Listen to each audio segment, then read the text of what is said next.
अस्सलाम वालेकुम, आप देख रहे हैं दुनिया न्यूज और यकीन के साथ मैं हूं बसाना बुच्चा। कहते हैं कि साजिश का एक खास लम्हा होता है, अगर आप उस वक्त को मात दे दें तो साजिश खुद ब खुद दम तोड़ देती है। डॉक्टर कादरी अगर साजिश का हिस्सा थे तो बज़ाहिर आज उनका वक्त खत्म हो गया है, बल्कि पूरा हो गया है। लेकिन कुछ साजिशें ऐसी होती हैं जिनका वक्त भी पूरा हो जाता है, मकसद भी फौत हो जाता है, लेकिन वो हमेशा उन पर यकीन भी रखा जाता है कायम और उन पर बात भी की जाती है, जैसे कि मेमो गेट। आज हम शो में यही एक इशू उठा रहे हैं। आज हम जिन इशूज पर बात करेंगे उसके लिए आपको क्विक दिखाते हैं क्या बात करेंगे आज। डॉक्टर ताहिरुल कादरी साहब को हुकूमत, सियासत और इलेक्शन कमीशन के बारे में शक व शुबहात थे, लेकिन सुप्रीम कोर्ट पर उन्हें यकीन था।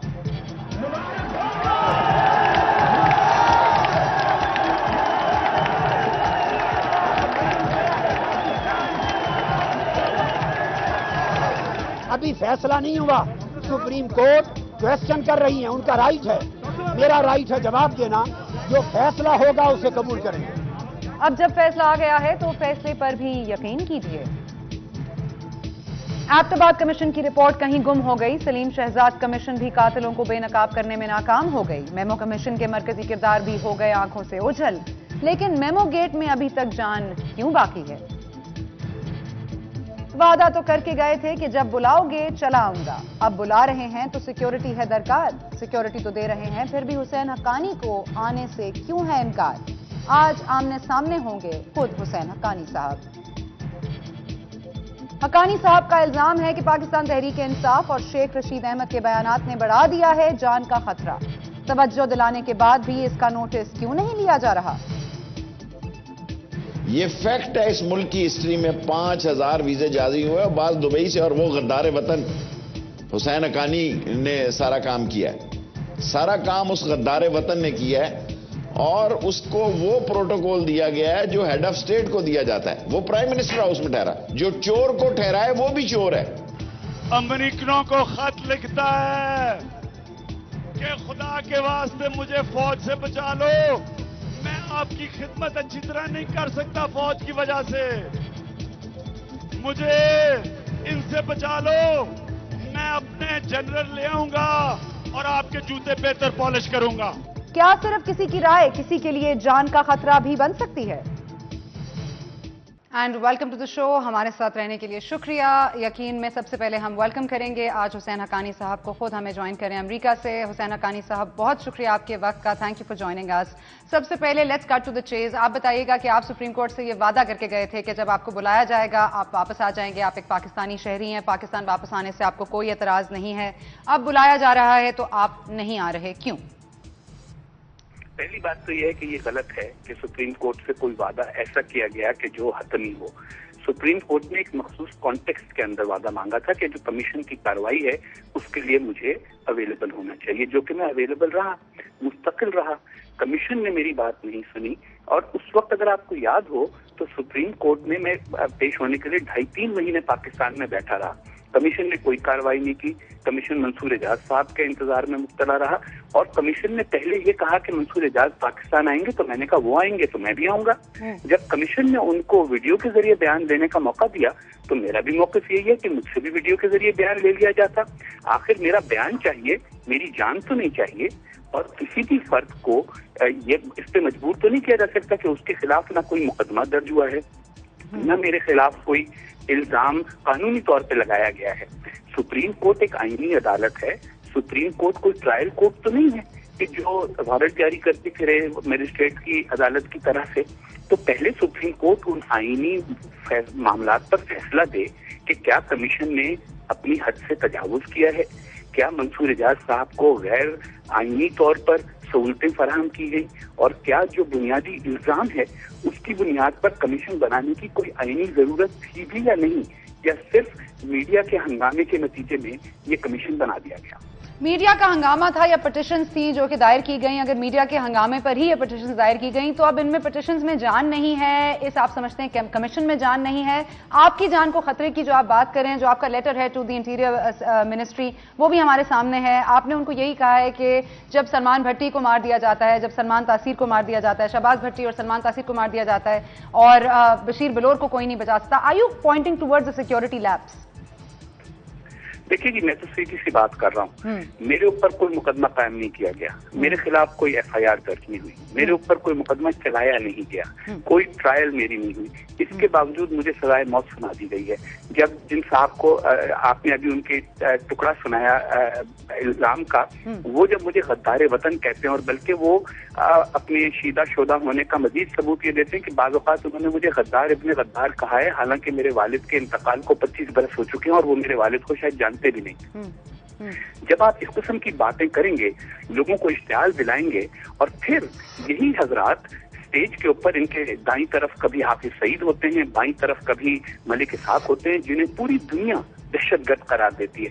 तो मेरे पास क्या यकीन दहानी है कि इनके इश्तिहाल दिलाने की बुनियाद पर कोई आदमी मुझे मार नहीं डालेगा। मुझे कौन सा तहफ़्फ़ुज़ फराहम किया जा सकता है जो सलमान तासीर साहब को नहीं हासिल था या बशीर बलोच साहब को नहीं हासिल था। मेरा मौक़िफ़ ये है कि पहले आईनी मसाइल को तय किया जाए, वो हालात कायम किए जाएं जिनमें मैं आ सकूं। ना मैं मुलजिम हूँ, ना मैं मुजरिम हूँ, मेरे आने पर इसरार क्यों किया जा रहा है? एक सियासी बात के अलावा इसमें बात और है क्या? देखिए ना, कानून का तरीका क्या होता है? FIR दर्ज होती है, उसके बाद केस की इन्वेस्टिगेशन होती है, उसके बाद ट्रायल कोर्ट में फैसला होता है, उसके खिलाफ अपील सेशन कोर्ट में होती है, उसके खिलाफ अपील हाई कोर्ट में होती है, उसके खिलाफ अपील सुप्रीम कोर्ट में होती है। ये सारा प्रोसीजर तो हो ही नहीं, और इसके बावजूद आप खुद भी, आप ट्विटर पे भी होती हैं, जगह महफिलों में भी होती हैं, बहुत सारे लोग, कोई मुझे गद्दार कहता है, कोई मुझे गैर मुल्की एजेंट कहता है। इस तरह की लेबलिंग के साथ मेरी जान को क्या तहफ़्फ़ुज़ पाकिस्तान में हासिल है? हुसैन हक्कानी साहब, आपने जो इशारा किया, जो आपने गुफ्तगू की, बल्कि इशारा किया, आपने तो बहुत क्लियरली कह दिया, आपने तो नाम ले दिए, आप इंटरनेशनल टेररिस्ट उनको कहते हैं, लेकिन आपके कोर्ट्स उनको छोड़ देते हैं या आपकी हुकूमत उनको पकड़वा नहीं सकती, प्रोसिक्यूशन का केस नहीं बना सकती। आप समझते हैं कि इनसे सिर्फ आपको इख्तिलाफ है या आपके ही खिलाफ होंगे? ये बाकी लोग जो आपको फॉलो करते हैं या जो आपके नजरिए से इख्तिलाफ नहीं करते हैं, क्या ये उनके लिए जान का खतरा नहीं है? ये जो जान के खतरे की हम बात बार बार उठाते हैं, क्या ये जान का खतरा और लोगों को नहीं है? और आप समझते हैं शेख रशीद अहमद साहब की गुफ्तगू या इमरान खान साहब की गुफ्तगू आपकी जान के लिए इस कदर बड़ा खतरा है कि आपकी अपनी हुकूमत उनके आगे बेबस होगी? देखिए सना, पहली बात तो ये है कि ये जो दहशतगर्द हैं और दहशतगर्दों के हामी हैं और इंतहा पसंद हैं और इंतहा पसंद सोच पाकिस्तान में फैला रहे हैं, और जो अपनी राय से इख्तिलाफ करने वालों को कभी काफिर कहते हैं, कभी गद्दार कहते हैं, कभी गैर मुल्क वतन कहते हैं। और माफ कीजिएगा, इसके अंदर कमीशन के सरबराह काजी फायद ईसा भी शामिल हो गए हैं, क्योंकि उन्होंने भी बड़ी ही गैर मुतवाजिन जबान इस्तेमाल की है अपने कमीशन की रिपोर्ट में, हालांकि उनका काम हकाइक का इंकशाफ था, ना कि कोई फतवा जारी करना। तो ऐसे लोगों की जो गुफ्तगू है, उसके नतीजे में पाकिस्तान में तो सारे वो लोग के जो इस इंतहा पसंद सोच के हामी नहीं है, वो गैर महफूज हैं, जिसमें आप भी शामिल हैं। लेकिन ये एक इनफरादी फैसला होता है। मेरे पास, मैं मिडिल क्लास का आदमी हूँ, मुझे रोजगार कमानी है अपने बच्चों के लिए, मैं पढ़ाकर और लिखकर अपनी रोजगार कमाता हूँ। कोई कानूनी जरूरत ऐसी नहीं है जिसके तहत मुझे मजबूर किया जाए कि मैं अपने खर्च पर पाकिस्तान आऊं, अपनी जान को खतरे में डालूं, जबकि मेरे खिलाफ कोई मुकदमा भी दर्ज नहीं हुआ और मेरे खिलाफ कोई pending legal proceeding trial court के लेवल के ऊपर नहीं है। जहां तक आईनी मामलात का ताल्लुक है, तो आप किताबें खंगाल लीजिए, गूगल पर सर्च कर लीजिए, जो दुनिया की सुप्रीम कोर्टें हैं, उनके अंदर कभी भी ये इसरार नहीं किया जाता कि रिस्पोंडेंट खुद फिजिकली अदालत में हाजिर हो, जिस्मानी तौर पर हाजिर हो। वो वकला के जरिए अपने आईनी और कानूनी दलाइल देता है। खतरा बहुत सारे लोगों को है पाकिस्तान में। आप और मैं दोनों पाकिस्तान को बदलने की कोशिश कर रहे हैं। मैं यहाँ बैठ के बदलने की कोशिश करूंगा, आप वहां बैठ के कीजिए। तहफ़्फ़ुज़ किसको कितना चाहिए, ये उसका अपना दिल ही बता सकता है। लोग ये कह तो सकते हैं कि हक्कानी साहब हिम्मत कीजिए, आ जाइए, लेकिन अगर मैं हिम्मत करके वापस आ जाऊं और फिर मुझे कोई गार्ड गोली मार दे, तो उसके बाद अदालत में तो मेरी फातिहा भी नहीं पढ़ी जाएगी और लोग कहेंगे ओ अफसोस की बात हो गई। मुझे अपनी सलामती के बारे में फैसला खुद करना है, जब तक कि मेरे खिलाफ कोई कानूनी हुक्म जारी नहीं होता, जो कि आज तक जारी नहीं हुआ। अच्छा हुसैन हक्कानी साहब, क्योंकि आपने खुद कहा कि आप वहां पर बैठ के लड़ना चाहते हैं इस पाकिस्तान को बदलने के लिए, आप जो कोशिश करते रहे हैं वही पाकिस्तान को बदलने की कोशिश मैं कर रही हूँ, ये बात आपकी क्लियर होगी। लेकिन जो बात मैं नहीं समझ पा रही हूँ वो ये है कि देखें, आपको ये जो फेवर है या ये जो प्रिविलेज रहा है कि आप प्रेसिडेंसी में रह सकते हैं, आप PM हाउस में रह सकते हैं, आप वही सिक्योरिटी जो सदर साहब को हासिल है, जो प्राइम मिनिस्टर साहब को हासिल है, आपको वो सब मिलती है। क्या एक आम पाकिस्तानी को, क्या मुझे, क्या किसी और को ये सिक्योरिटी हासिल हो सकती है? सना, आपने बड़े अच्छा सवाल कर लिया, क्योंकि जिस वजीर आजम के तहफ्फुज में मैं रहा था उस वजीर आजम को खुद तहफ्फुज नहीं रहा, उसको बैक बीनियो दो गोश अपने जिम्मेदारी से फारिग कर दिया गया और एक ऐसे मुकदमे में फारिग किया गया जिस मुकदमे का कोई अंजाम भी नहीं हुआ। स्विट्जरलैंड के हुक्काम ने उसके ऊपर अपना अंगूठा सामने रख के हमारे पूरे निजाम को बेइज्जत कर दिया। मैं तो पाकिस्तान की अदलिया का एहतराम चाहता हूँ और अदलिया का एहतराम इस तरह चाहता हूँ कि सिर्फ अंसार अब्बासी साहब अदलिया का एहतराम न करें बल्कि पूरी दुनिया अदलिया का एहतराम करे। और दुनिया में अदलिया का एहतराम जब होगा जब अदलिया के फैसले ऐसे होंगे कि जिनको बाकी मुल्कों की अदालतें भी आईन और कानून के मुताबिक गर्दाने और बैनुल अक़वामी कानून के मुताबिक गर्दाने। तो ये कहना कि मैं किसी से जाती दोस्ती की बुनियाद पर तहफ़्फ़ुज़ हासिल करूं, ये कानूनी तौर पर कोई हैसियत नहीं रखता। जिस वज़ीर आज़म के साथ में ठहरा उस वज़ीर आज़म को इक़्तिदार से अलग कर दिया गया। जिस सदर ने मुझे तहफ़्फ़ुज़ ज़ाती तौर पर फराहम किया और जिसके ऊपर मैं जिसकी मैं आज भी हिमायत करता हूँ, उस सदर के बारे में भी डीसी अहकाम जारी कर दिए गए। मजमूई फजा जो कायम की गई है उसके अंदर ये कहना कि तुम अपने ज़ाती इंतजाम पर आओ, अपने ज़ाती इंतजाम की बुनियाद के ऊपर अपनी दोस्तियों की बुनियाद पर तहफ़्फ़ुज़ हासिल करो और हम एक सियासी फजा कायम करके रखेंगे। मुकदमा बनाना है मुकदमा बनाओ, वारंट जारी करना है वारंट जारी करो, उसको फिर हम बैनुल अक़वामी अदालतों में भी देख लेंगे। लेकिन ये करना कि सिर्फ एक सियासी रोज शोर होता रहे। देखिए, पहले पाकिस्तान में होता था नजरिया ज़रूरत, डॉक्ट्रिन ऑफ नेसेसिटी। आजकल लगता है कि नजरिया टिकर चलता है कि कानूनी फैसले कानून की बुनियाद पर होने की बजाय इस बुनियाद पर होते हैं कि टिकर में कौन सी बात अच्छी लगेगी और अखबार की सुर्खी में क्या अच्छा होगा।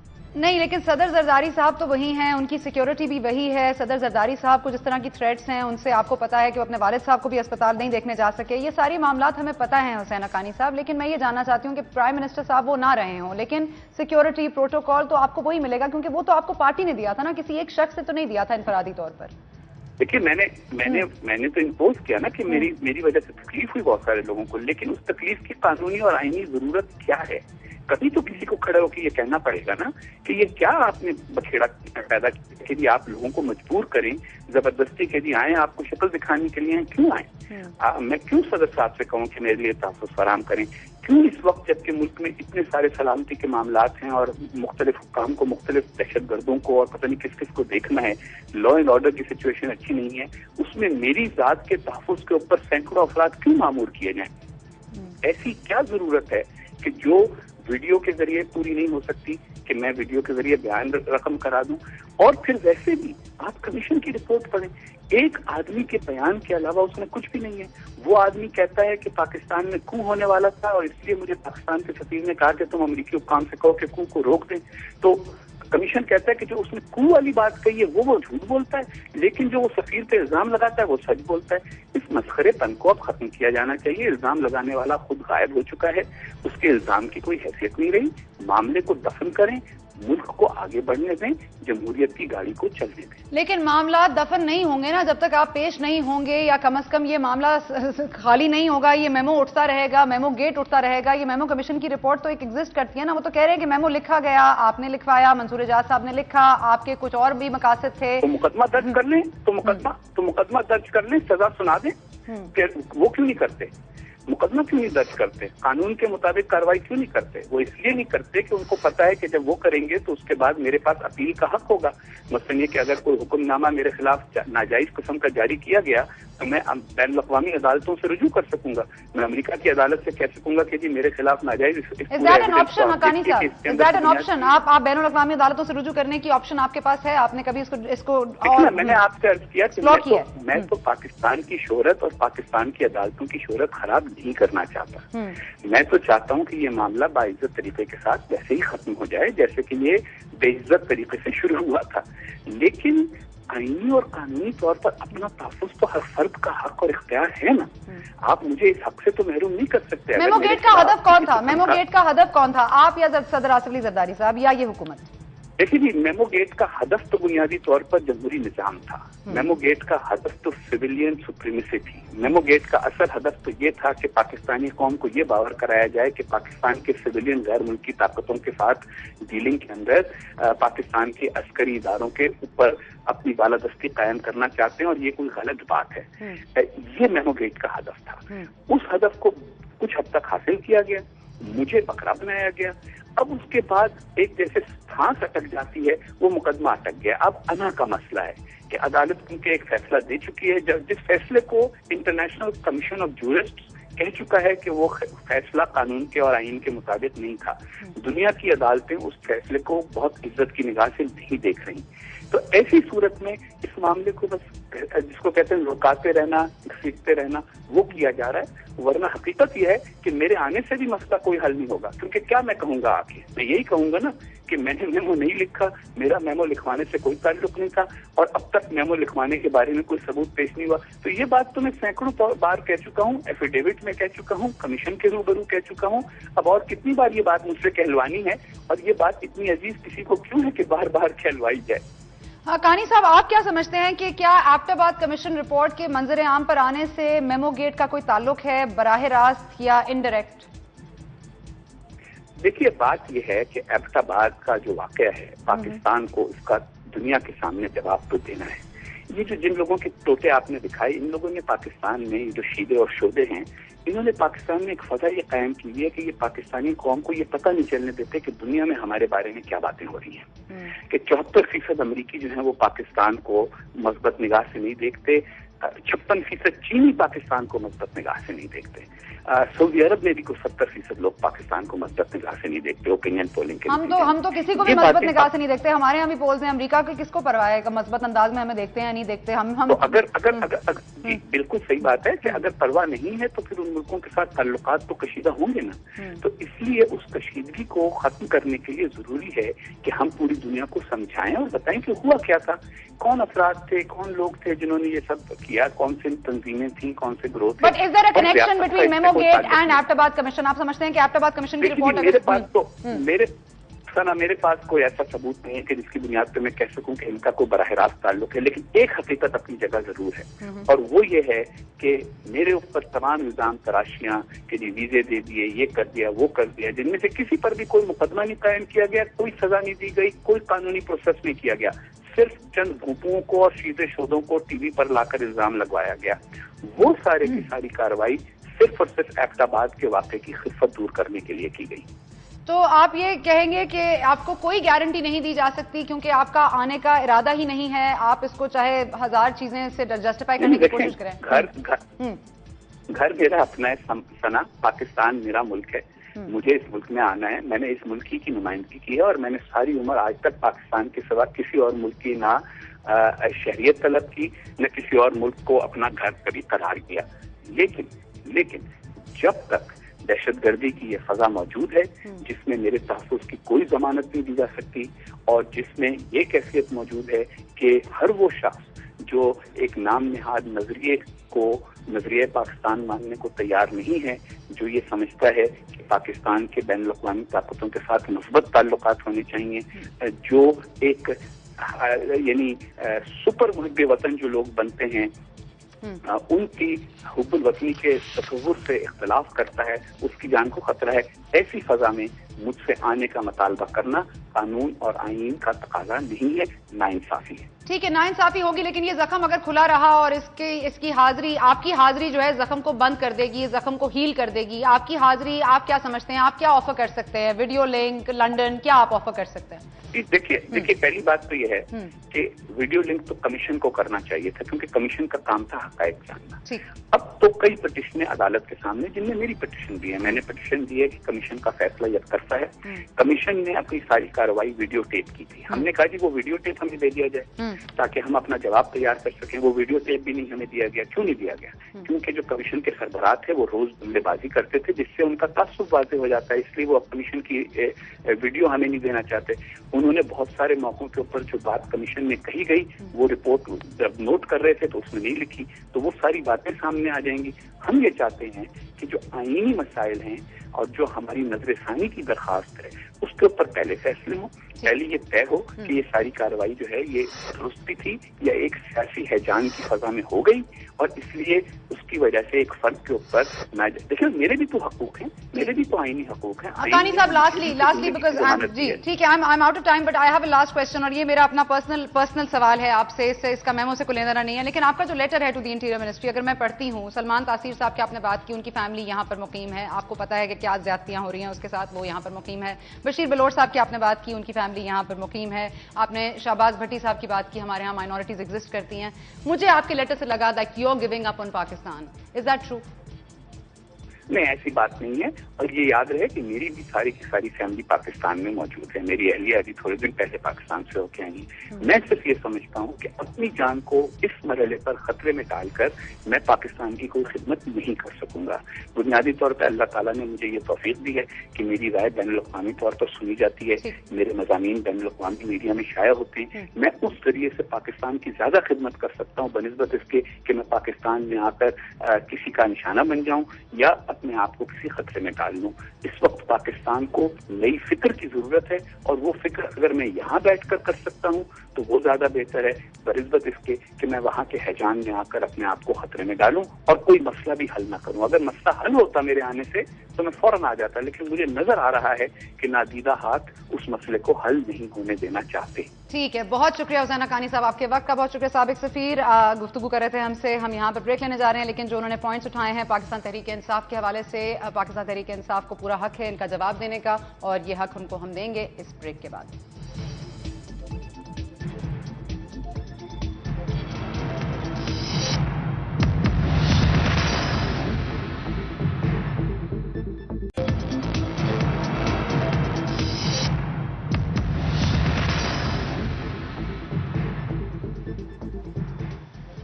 اینڈ ویلکم بیک ٹو یقین. ہمارے ساتھ اس وقت موجود ہیں نعیم الحق صاحب، پی ٹی آئی کے سینئر رہنما ہیں. بہت شکریہ آپ کا نعیم الحق صاحب ہمارے ساتھ موجود ہونے کا. اور ہمارے ساتھ موجود ہیں امتیاز صفدر وڑائچ صاحب، اسٹیٹ منسٹر ہیں فار انٹیریئر. وڑائچ صاحب آپ کا بھی بہت بہت شکریہ.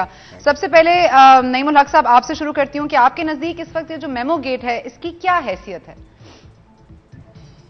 دیکھیں، میں سمجھتا ہوں کہ جو میمو گیٹ کمیشن کی جو سفارشات ہیں وہ بالکل صحیح ہیں، اور حالانکہ حسین حقانی سے میرے تعلقات رہے ہیں، مگر میں سمجھتا ہوں کہ ان کی محب الوطنی جو ہے اس کے متعلق یقینی طور پر واضح شکوک اور شبہات موجود ہیں. انہوں نے پاکستانی افواج کے خلاف کئی سال سے ایک محاذ شروع کر رکھا ہے. انہوں نے غالباً 10-15 سال سے امریکہ میں ہیں. وہاں پر رہ کر انہوں نے امریکہ کی لابی کو اپنی طرف مائل کرنے کے حوالے سے انہوں نے کتابیں لکھیں، مضامین لکھے، اور میں سمجھتا ہوں کہ جو واضح طور پر پاکستان کے موقف کے خلاف تھے، پاکستان کی خارجہ پالیسی کے مقاصد کے خلاف تھے. میں سمجھتا ہوں کہ ان کی رائٹنگز نے، ان کی کتاب نے جو فوج کے متعلق تھی، پاکستان کو بڑا نقصان پہنچایا. اور آپ کو ہم سب جانتے ہیں کہ جس زمانے میں یہ میمو گیٹ کا واقعہ ہوا، انہوں نے جب منصور اعجاز کو یہ میمو لکھوایا، اس زمانے میں زرداری صاحب بہت پریشان تھے. حامد میر کا ایک آرٹیکل مجھے یاد ہے جنگ میں، جس میں انہوں نے لکھا تھا کہ 8 گھنٹے تک مولانا فضل الرحمان کو زرداری صاحب نے اپنے کمرے میں بلا کے، گھر میں بلا کے اپنی پریشانی کا اظہار کیا، اور فوج کے خلاف غم اور غصے کا انہوں نے اپنا اظہار کیا. اور اسی آرٹیکل میں یہ بھی لکھا تھا کہ پریزیڈنٹ صاحب نے اپنے بیڈ روم میں کلشنکوف گنز کا ایک اسلحہ ایک جمع کر رکھا تھا، کیونکہ ان کو خطرہ تھا کہ فوج آ کر ان کا تختہ الٹ دے گی. تو میں سمجھتا ہوں کہ کیونکہ زرداری صاحب کے اور حسین حقانی صاحب کے بڑے پرانے تعلقات رہے ہیں، جب زرداری صاحب نیو یارک میں رہتے تھے، بے نظیر اس وقت حیات تھیں، تو حسین حقانی ان کے ساتھ اکثر سوشلائز کیا کرتے تھے، ان کو تھنک ٹینکس میں لے جایا کرتے تھے. تو ان کے قریبی تعلقات ہیں، اور میں سمجھتا ہوں کہ حسین حقانی نے یقینی طور پر اس خطرے کو محسوس کرتے ہوئے یہ قدم ضرور اٹھایا ہوگا. وہ ایک ذہین آدمی ہے، اور فوج کے خلاف مجھے یاد ہے سن 97 میں انہوں نے مجھ سے کچھ فوج کے خلاف اپنے جذبات کا اظہار کیا تھا کراچی میں، جب وہ مقیم تھے، میں بھی وہیں پہ تھا. تو میں سمجھتا ہوں کہ میمو گیٹ کا واقعہ اس میں یعنی میرے پاس کوئی 100% ثبوت تو نہیں ہے، مطلب فوج کے خلاف یا فوج کی پالیسیز کے خلاف فرق ہوتا ہے نا سر. ایک منٹ نعیم الحق صاحب، فوج کے خلاف ہونا اور فوج کی پالیسیز کے خلاف ہونا یا ان کے خلاف ایک سٹینڈ لینا فرق ہوتا ہے. آپ کہہ رہے ہیں کہ حقانی صاحب فوج کے خلاف مطلب نہیں، کیا فرق ہوتا ہے ذرا مجھے بتائیے. جب آپ فوج کے خلاف یا فوج کی پالیسیز کے خلاف بات کریں گے، فوج کی پالیسیز تو حکومت کی ہوتی ہے نا. فوج اگر میں ملٹری ٹیک اوور کے خلاف ہوں، اس کا مطلب ہے میں ملٹری کے خلاف ہوں. سر ایک سیکنڈ، میں اگر ملٹری ٹیک اوور کے خلاف ہوں یا کو کے خلاف ہوں تو کیا میں ملٹری کے خلاف ہوں؟ وہ تو ایک سیاسی سوچ سے تعلق ہے نا اس کا. ہم جمہوریت میں یقین رکھتے ہیں، پاکستان کے آئین میں یقین رکھتے ہیں. آپ جو بات کر رہے ہیں آپ اتنے وثوق سے کہہ رہے ہیں نا. ہم نہیں، اگر ہم ملٹری ٹیک اوور کے خلاف ہیں تو اس کا مطلب یہ نہیں کہ ہم فوج کے خلاف ہیں. ہم پاکستان کے آئین کے حق میں ہیں. ہم چاہتے ہیں کہ پاکستان میں ایک جمہوری اور آئینی حکومت برقرار رہے، قائم رہے، اور یہ آئین جو ہے جو سب کو جو سب نے تسلیم کیا ہوا ہے یہ برقرار ہے۔ اس کا مطلب یہ نہیں کہ ہم فوج کے خلاف ہیں کہ جی ہم کہیں جی فوج نہیں آ سکتی۔ میں سمجھتا ہوں لیکن حقانی صاحب فوج کے خلاف ہیں، حقانی صاحب آپ کہہ رہے ہیں فوج کے خلاف ہیں، is that what you're saying؟ جی میں سمجھتا ہوں کہ ان کے خیالات ہمیشہ سے فوج کے خلاف رہے، اور امریکہ میں جا کر یہ جو ان کے خیالات تھے یہ اور زیادہ شدید ہو گئے۔ ان کا اظہار ایک وجہ یہ ہو سکتی ہے کہ انہوں نے باقاعدہ طور پہ امریکی، اور بڑے وہ یعنی ذہین آدمی ہیں، امریکہ کے جو تھنک ٹینکس ہیں، جو اسٹیبلشمنٹ ہے، اس میں انہوں نے اپنے کریڈینشلز کو مضبوط کرنے کے لیے ایک ایسی پالیسی وضع کی پاکستان کی افواج کے خلاف جس سے ان کو استحکام ملا اور ان کو سپورٹ بھی ملی امریکہ سے، ان کو نوکری بھی ملی اور ان کو پذیرائی بھی ہوئی۔ اور جب وہ واشنگٹن میں وزیر تھے تو کہا جاتا تھا کہ بھئی یہ پاکستان کے امریکہ میں سفیر نہیں ہے بلکہ امریکہ کے پاکستان میں سفیر ہے۔ مطلب یہ کئی سنی باتوں پہ، کسی کے کالم پہ، کسی کی گفتگو پہ، کسی کے بریفنگ پہ آپ لوگ یہ نتیجہ اخذ کر لیتے ہیں کہ کوئی کس کے خلاف ہے، کوئی فوج کے خلاف ہے، اور فوج کے خلاف ہونے کا مطلب کیا ہوتا ہے؟ مطلب وہ کیا کر رہے تھے؟ کیا وہ پاکستان فوج کو نقصان پہنچانا چاہتے تھے؟ میں سمجھ نہیں پا رہی کہ ان کے خلاف ہونے کا مطلب کیا ہے۔ جی ہاں، کئی وجوہات ہو سکتی ہیں اس کی، میں صرف اتنا کہوں گا کہ ان کی باتوں سے کم از کم مجھے محسوس ہوا کہ وہ بات سارے فسانے میں جس کا ذکر نہ تھا وہ بات ان کو بہت ناگوار گزری ہے۔ وہ آ کر یہاں سے جب وہ گئے ہیں تو میں سمجھتا ہوں سپریم کورٹ کو ان کو جانے کی اجازت نہیں دینی چاہیے تھی، بیان لے کے جانے دیتے، ہو سکتا ہے انہوں نے کچھ یعنی وہ ثابت نہ ہوتا، مگر اب وہ آنے سے ڈر کیوں رہے ہیں؟ وہ اس خوف سے ڈر رہے ہیں، وہ کہتے ہیں جی میری جان کو خطرہ ہے، وہ تو اور بھی بہت لوگ کہتے ہیں جان کو خطرہ ہے۔ سپریم کورٹ نے غلط کیا ان کو جانے دیا، سپریم کورٹ نے غلط کیا سر، سپریم کورٹ نے غلط کیا، بالکل غلط کیا، جی ہاں بالکل غلط۔ امتیاز صاحب بڑھائے صاحب یہ انٹیریئر منسٹری ختم کریں جی، کیونکہ صدر زرداری صاحب بھی کلاشنکوف لے کے اپنی جان بچا رہے ہیں، باقی لوگ بھی واپس نہیں آ رہے اس ملک میں، تو یہ انٹیریئر منسٹری تو پھر میرا خیال ہے فارغ ہی ہو جائے۔ مجھے بہت شکریہ، مجھے تو بھائی نعیم صاحب کے جو انہوں نے ابھی خیالات کا اظہار کیا ہے بڑے عجیب سے لگ رہے ہیں کہ کہاں یہ کلیشنکوف دیکھ آئے ہیں، اور کیا فوج کا حملہ ایک کلیشنکوف کمرے سے رکھنے سے وہ ختم ہو جاتا ہے؟ وہ حامد میر صاحب نے جنگ میں لکھا تھا، میں اس کو کوٹ کر رہا تھا۔ مجھے تو آپ پہ حیران، جنگ اخبار اٹھا کے میں آپ کو دے دوں گا، وہ کس نے کیا لکھا، آپ بھی کچھ سوچ کے بات کر لیں، ایسا نہیں ہوتا۔ اور آپ سمجھتے ہیں کہ حامد میر نے غلط لکھا، جھوٹ لکھا؟ بھائی آپ کو پتا ہے حامد میر کو جھوٹا سمجھتے ہیں آپ؟ ایک منٹ میں ان کی سن لوں، میں آپ کے پاس آؤں گی حق صاحب، ایک منٹ آپ کو بھی موقع ملے گا، ایک منٹ ان کی سن لیں پھر آپ کے پاس آتے ہیں۔ جی دیکھیں یہ مسئلہ جو ہے یہ عدالت کا اور حسین حقانی کا ہے۔ ایک جوڈیشل کمیشن نے جو ایک کمیشن نے ان کو باہر جانے کی اجازت دی، اور وہ اب اگر نہیں آتے تو وہ ان کے خلاف پاکستان میں کوئی مقدمہ درج نہیں ہے، نہ ہی ان کی کیپیسٹی کسی ملزم کی ہے، وہ ایک گواہ کے طور پر آنا ہے، اور حکومت پاکستان کے پاس ایسا کوئی فارمولہ نہیں ہے کہ کسی گواہ کو لانے کے لیے یا کسی کمیشن میں اسٹیٹمنٹ دینے کے لیے کہ ان کو عدالت کی طرف سے تو ہمیں نہ کوئی حکم ہے اور نہ ہی ہمیں کوئی ایسا کوئی مقدمہ ہے جس میں کوئی مطلوب ہے۔ بات سیدھی سی ہے، اگر عدالت جو بھی حکم، عدالت کا کوئی ایسا فیصلہ آئے گا تو حکومت پاکستان ہم اس کا احترام کریں گے، لیکن جہاں تک ان کو لانے کا تعلق ہے، ہمارا سیکورٹی کا مسئلہ آتا ہے جب کوئی پاکستان کی حدود میں آئے گا، تو جو پاکستان کی حدود میں آئے گا، اگر کوئی لاہور آتا ہے تو پنجاب گورنمنٹ اس کو سیکورٹی مہیا کرے گی، اگر کوئی پشاور آتا ہے تو پختونخوا گورنمنٹ سیکورٹی دے گی، اگر کراچی آتا ہے تو سندھ کی گورنمنٹ دے گی، اگر اسلام آباد آتا ہے تو فیڈرل گورنمنٹ وہاں اسلام آباد پولیس اس کو سیکورٹی دے گی۔ یہ اسٹیٹ کی ذمہ داری ہے جس سے ہم یقیناً نبھائیں گے۔ سلمان تاثیر اسلام آباد میں مارے گئے سر، شہباز بھٹی اور سلمان تاثیر اسلام آباد میں مارے گئے، ان کو کیا سیکورٹی دی تھی آپ نے؟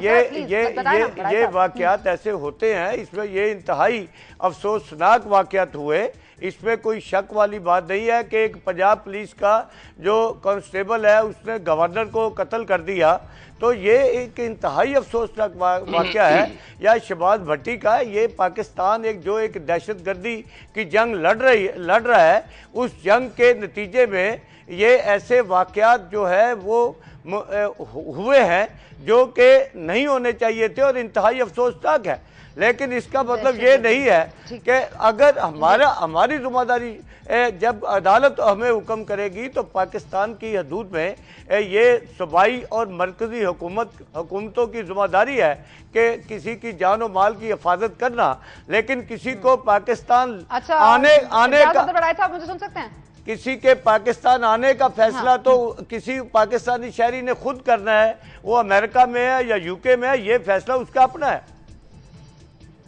नहीं, ये फैसला उनका अपना है, लेकिन अगर वो कह रहे हैं कि आप उनको सिक्योरिटी फराहम नहीं कर सकते क्योंकि आप बाकी लीडरान को, मिनिस्टर्स को सिक्योरिटी फराहम नहीं कर सके, पाकिस्तान की हुकूमत नाकाम रही है, तो फिर कोई क्यों आएगा? पाकिस्तान की 18 करोड़ अवाम यहाँ क्यों बैठी हुई है? नहीं, आप उनको गारंटी दे सकते हैं? देखिए, अगर का तो इलाज कोई नहीं ना, अगर के साथ तो फिर अगर आप कहेंगे कि हम अदालतों में लोग जाना छोड़ दें क्योंकि इन्हीं अदालतों में जुल्फकार अली भुट्टो को शहीद कर दिया गया, बेगुनाह को फांसी लगा दिया गया, नसीम हसन शाह खुद नसीम हसन शाह ने ये कहा, सजा देने वाले ने कहा कि अंडर प्रेशर हमसे फैसला हुआ है, तो क्या अदालतों में लोग जाना छोड़ दें? क्या रेफरेंडम को अदालतों ने जायज करार दे दिया तो आप अदालतों में जाना छोड़ देंगे? क्या मेरी बात सुन लेना, क्या इन यूनिफॉर्म सदर बनने को अदालतों ने जायज करार दे दिया तो हम क्या अदालतों में जाना छोड़ देंगे? मैं नहीं समझता कि ऐसा कोई मसला है। अगर कोई पाकिस्तान में आएगा, फैसला हुसैन हक्कानी साहब ने अपना खुद करना है कि उन्होंने जाना है या नहीं। अगर कोई आएगा पाकिस्तानी शहरी पाकिस्तान में तो ये हम उसको सिक्योरिटी मुहैया करने के पाबंद। तो यानी कि हुसैन हक्कानी साहब को आप सिक्योरिटी दे सकते हैं, वो सिर्फ हीले बहाने कर रहे हैं, वो आना नहीं चाहते इसलिए बहाने कर रहे हैं, वरना आपकी सिक्योरिटी पूरी बिल्कुल ठीक है, उनको ही यकीन नहीं है आपकी सिक्योरिटी। मैंने बता दिया कि हर पाकिस्तानी शहरी को सिक्योरिटी मुहैया करना सूबाई और कौमी हुकूमतों की जिम्मेदारी है और हमें ये जिम्मेदारी निभानी चाहिए, इसमें कोई ऐसा मसला नहीं है। लेकिन ये जिम्मेदारी उस वक्त शुरू होगी जब कोई पाकिस्तान आएगा। पाकिस्तान आने का फैसला अगर हुसैन हक्कानी साहब उन्होंने करना है, वो आते हैं नहीं आते, ये फैसला उनका है। अगर पाकिस्तान में को होगा तो फिर हम उसका जो है जिम्मेदारी निभाएंगे। जहां तक चलें ठीक है। अच्छा, एक और एतराज उनका है कि इमरान खान साहब और शेख रशीद अहमद साहब ने उनको गद्दार कहा है और इससे जो है लोगों की सेंटिमेंट्स मजरू होती हैं और इसीलिए कोई भी सरफिरा हुसैन हक्कानी साहब को मार सकता है। इस नुक्ते पर बहुत जरूरी बात करनी है, लेकिन वक्त हो रहा है वक्फे के बाद आएंगे तो यहीं से बात करेंगे। नईमुल हक साहब क्या कहते हैं इस पर, वो भी पूछेंगे ब्रेक के बाद।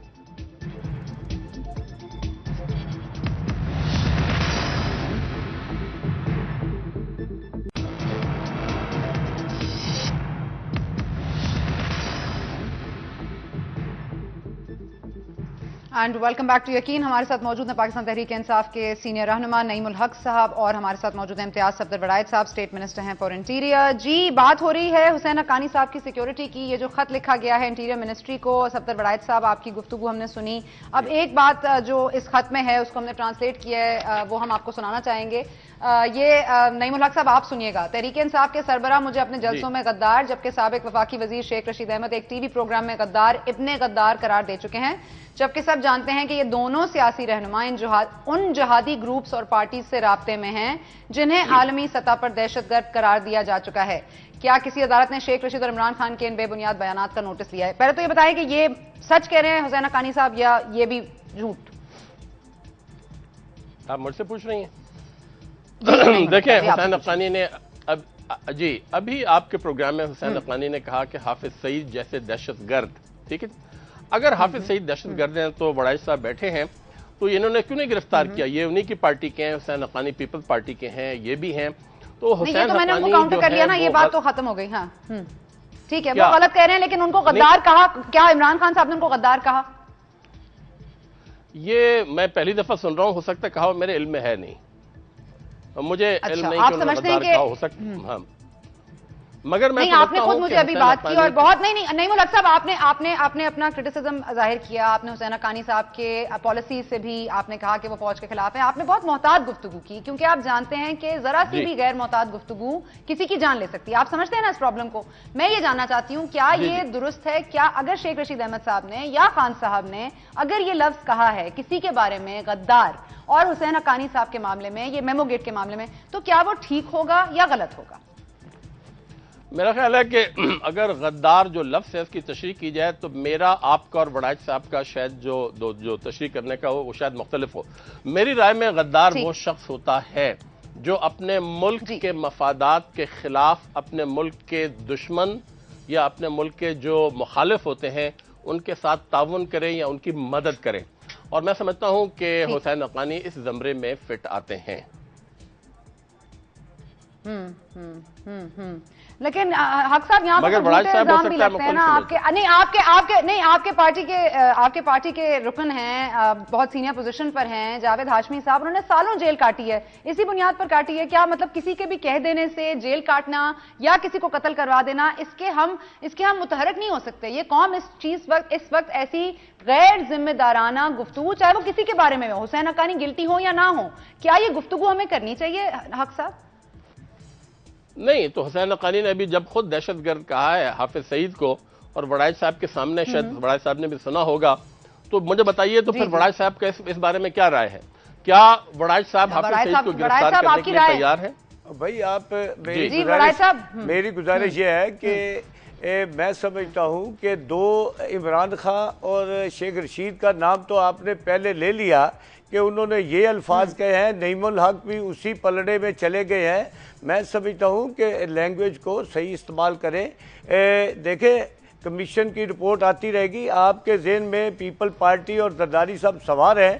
آپ نے پہلے بھی کہا کہ جناب 8 گھنٹے فضل الرحمان صاحب کو بٹھا کے وہ بیٹھے رہے. بھئی آپ نے کمیشن کی رپورٹ کا نہیں پڑھا. انہوں نے کمیشن کی رپورٹ, جس کمیشن کی آپ بات کر رہے ہیں, اس نے یہ کہا ہے کہ زرداری صاحب کو اس سے کوئی تعلق نہیں ہے.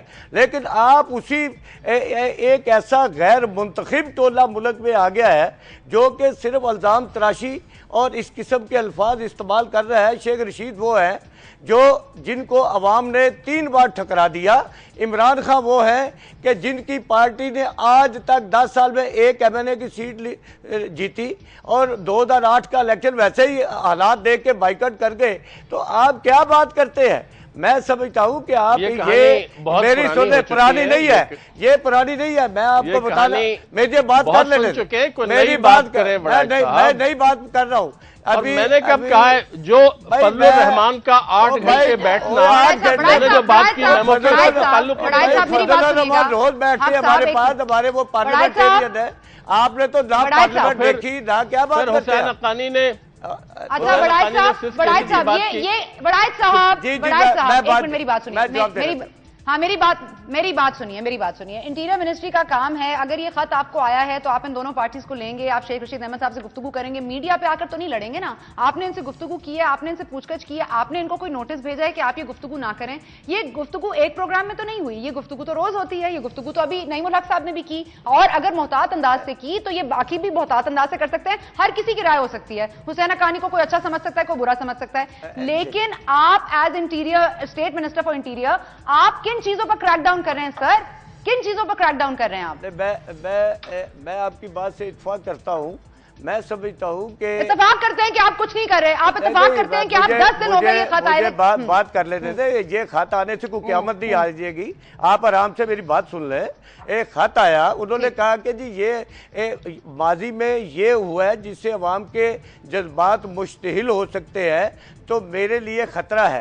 تو کیا ہم, آپ کا کیا خیال ہے کہ جن لوگوں نے یہ بیان دیا ہے ہم ان کے خلاف کوئی FIR رجسٹر کریں گے؟ ایسا نہیں ہے. یہ ایک مورل اوبلیگیشن ہے. آپ مفاہمت کی سیاست کریں گے اور آپ کچھ نہیں کریں گے. نہیں, میری بات سن لے سنا. ایسا ہو ہی نہیں سکتا, نہ کوئی آئینی نہ کوئی قانونی جواز ہے. اگر انہوں نے یہ جلسوں میں بیانات ہوتے ہیں, اگر کوئی انہوں نے ایسے بیان دیے ہیں تو ان کی اخلاقی ذمہ داری ہے کہ وہ انتہائی الفاظ جو ہیں انتہائی محتاط ہو کے ایسے استعمال کریں. اس میں کوئی قانونی ایسا نہیں آتا کہ ہم کل کو وہ ہمارے ملزم ہو گئے ہیں اور انٹیریئر منسٹری نے ان کو طلب کر لینا ہے. یہ انہوں نے یہ نہیں کہا کہ یہ جو خط بھی ہمیں آیا ہے اس میں یہ ہے کہ اس سے عوام کے مشتعل جو جذبات ہیں وہ مشتعل ہوں گے. تو میرے لیے خطرہ ہے. تو اس کا کیا ہم ان کو طلب کر لیں کہ جناب آپ نے مشتعل کیا کی ہے؟ तो ऐसा नहीं होता। मैं समझता हूं कि ये तमाम लोगों की जिम्मेदारी है कि अपने, ये बड़ा सेंसिटिव मसला है, ये इंतहाई असास मसला है जो ये मेमो स्कैंडल है, इसलिए मैं समझता हूं कि इसको मंतकी अंजाम तक पहुंचाना चाहिए और इस पे पॉलिटिकल स्कोरिंग, अपने जो नाकामियां हैं उसको इसके जरिए उसका हल करने की कोशिश नहीं करनी चाहिए। ठीक है नईम उल हक साहब, कंक्लूडिंग रिमार्क्स आपसे लूंगी। एक तो ये बताइएगा कि एबटाबाद कमीशन और मेमो कमीशन का आपको बराह रास्त कोई ताल्लुक नजर आता है, और अगर नजर आता है तो मेमो गेट पर तो इतना शोर शराबा हुआ लेकिन अदालत आप उसके लिए भी नहीं गए, एबटाबाद कमीशन की रिपोर्ट पर आप जोर क्यों नहीं देते कि वो बाहर आए, मंजर आम पर आए? मेरा ख्याल है मंजर आम पे आनी चाहिए, ये अवाम का हक है। हमारे यहाँ तो हमीदुर रहमान कमीशन की रिपोर्ट को पीपल पार्टी की हुकूमत ने गायब कर दिया था, भुट्टो साहब मरहूम उस वक्त जिंदा थे। तो हमारे यहाँ जमहूरी हुकूमतें हो या क्या ना बात हो, करते हैं, अवाम से हकायक छुपाने की कोशिश हमेशा की जाती है, हमेशा की जाती करते हैं वो हमीदुर रहमान कमीशन रिपोर्ट भुट्टो साहब के जमाने में भाई क्या करते हैं, 11 साल भाई 11 साल ज़ियाउल हक रहा, आप उस वक्त शाया करवा लेते, परवेज मुशर्रफ के दौर में शाया करवा लेते, आपका मेरी सुन ले, इमरान खान हुकूमत ने हमीदुर रहमान कमीशन क्यों रिपोर्ट क्यों नहीं शाया? वो तो हमने बनाया था, हमने ही बनाया था, लेकिन मैं आपको बता रहा हूं अवाम से क्यों इमरान खान परवेज कर लेते ना आप लोग। इमरान खान परवेज मुशर्रफ का बड़ा हमायती था उसके रेफरेंडम का, तो परवेज मुशर्रफ से शाया करा ले, परवेज मुशर्रफ से शाया करवा लेते हैं। मार्शल लॉ, भाई आप वो मार्शल लॉ गवर्नमेंट का हिस्सा रहे, अयूब खान, याहिया खान फिर खुद चीफ मार्शल एडमिनिस्ट्रेटर बने रहे, ये तो आप, ये आपकी बात तो बदल नहीं है, माफ कीजिएगा नहीं, एबटाबाद कमीशन की रिपोर्ट आप नहीं ला सकते, आप ये कह रहे हैं कि आप उनसे क्यों नहीं करवा सके, आप कर सके? मैं कह रहा हूँ कि ऐसा नहीं है बड़ा साहब, आपके इलेक्शन से पहले आ जाएगी मंजर आम पर एबटाबाद कमीशन रिपोर्ट, चले ये बात करने, वादा करने आ जाएगी। कौन सी? मैंने कहा एबटाबाद कमीशन की रिपोर्ट मंजर आम पर ले आएंगे इलेक्शन से पहले। यकीनन इसमें जो है उसके जो लीगल उसके एस्पेक्ट है वो देखे जा रहे हैं, और हम इसको कमीशन की रिपोर्ट बनती शाया करने के लिए, और क्यों नहीं आएगी, यकीनन आएगी। अच्छा, हमीदुर रहमान वाली तो आई नहीं, ये कैसे आएगी? जी नहीं, साहब बिल्कुल कंक्लूडिंग रिमार्क हमारी तो नहीं है ना, वो कोई ये नहीं है कि उसमें उसमें मेरी बात सुन ले, मेरी बात नहीं, मेरी सुन ले सना जी, मेरी बात सुन ले, वो जो उसके कुछ हिस्से जो बड़े सेंसिटिव हैं, जो उसमें मुल्की सलामती के मामला थे, वो नहीं हुए, बाकी तो सारी शाया हुआ, नईम उल हक साहब पढ़ नहीं सके। मैं इनको मशवरा दूंगा, मैं इनको मशवरा दूंगा कि वो रिपोर्ट शाया हो गई, पढ़ ले। पीपल पार्टी हुकूमत का एक महीना रह गया है, आप इनसे कोई मुतालबात ना करें, 30 दिन में हुकूमत खत्म हो जानी है और फिर इंशाल्लाह कभी नहीं आएगी। अब आपसे मुतालबा करना शुरू करते हैं, पूरा आपसे मुतालबा करेंगे। बहुत शुक्रिया आपका नईम उल हक साहब, बहुत शुक्रिया इम्तियाज सफदर वड़ायत साहब। यहाँ पर हमारे प्रोग्राम का वक्त भी खत्म हो रहा है। मोहतात गुफ्तगू कीजिए, किसी की जान लेने के लिए गुफ्तगू ना कीजिए, चाहे वो मीडिया हो, चाहे वो सियासतदान हो। अगर हुसैन हक्कानी साहब गिल्टी हैं तो उनका जो है वो कोर्ट ऑफ लॉ में फैसला होगा, यहाँ पर जलसों में फैसला नहीं होना चाहिए, यही हमारा यकीन है। इसी के साथ इजाजत दीजिए, अल्लाह हाफ़िज़।